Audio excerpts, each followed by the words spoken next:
11th ব্যাচে আমি butterfly কাট বা সিগনেচার লেয়ার সেটা কাটানো হলো। তো এটাই দেখানো হলো আজকে ক্লাস। সবাই কেমন লাগছে? সবার একটু বক্তব্য পেশ করো। ওকে কেমন লাগছে না, তোমরা কতটা শিখতে পারলে সেটা বলো। ওকে তো ভালোই লাগছে। তোমরা কি একটু বুঝতে পেরেছো? বুঝতেও পেরেছি। আমার শেখানোতে কোনো কি মনে হয় যে না এটা শিখতে পারছি না, আর আজ অব্দি যতগুলো না একদমই না, এটা মনে হয়নি। আর ক্লিয়ার হবে ভালো ভালো, একদম ক্লিয়ার হবে। সবাই মডেলকে এখন ঘোরানো হবে।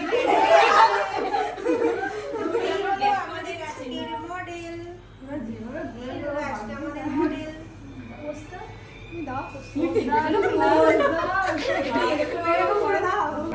অনেস্টলি বলবে, যদি বুঝতে পারো তো বলবে হ্যাঁ পেরেছি, কোনোতে যদি অসুবিধা হয় সেটা না, সেটা তো ক্লিয়ার করে দেওয়াই যায়, কোনো ডাউট থাকলে সেটা ক্লিয়ার করে দেওয়াই যায়।